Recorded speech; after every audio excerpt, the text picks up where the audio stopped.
share ko po ang aklat na ito na talagang maganda. Enjoy po! Magandang araw sa inyong lahat. Ako po si Mirel Castillo, ika-4 na baitang ng Jupiter.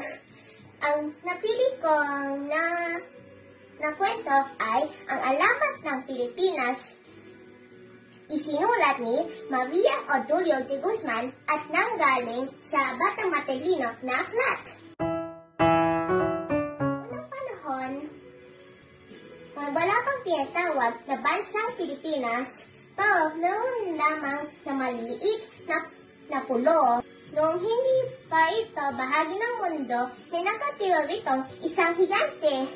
Ang pwesto niya ay nasa kalagitnaan ng Dagat Pasipiko.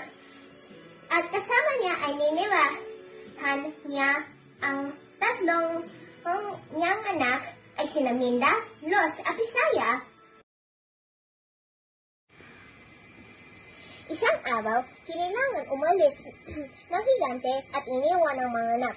Huwag kayong lalabas ng ating kuweba, ang bilin ng ama. Diyan lamang kayo sa loob dahil may mga panganib sa paligid. Opo, ma, sagot ng magkakapatid. Lumabas si Minda nang hindi pinayagan. Tuwang-tuwa si Mindang naglalawa sa mga alon. Isang dambuhalang alon ang namangot kay Minda. Tulungan ninyo ako! Sigaw ni Minda. Si Minda humihingi ng tulong, sabi ni Luz ng lalaking mga mata. Oo nga, halika na. Bakit kaya? Sabi ni Bisaya. Sa kasamaang palad, sila ay hindi na nakaahan at nanunod. Nang dumating ang higante, wala ang tatlong anak. Mga anak, asan na kayo?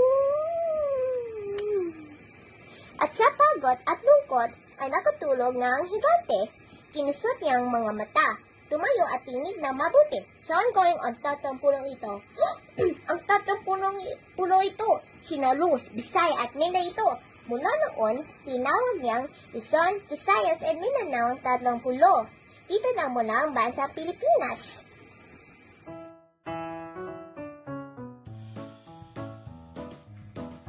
Anong natutunan ko sa kwentong ito? Ang natutunan ko sa kwentong ito ay unang-una, ang bansang Pilipinas ay ang ating tahanan, kaya kailangan natin mahalin at ingatan ang sariling atin.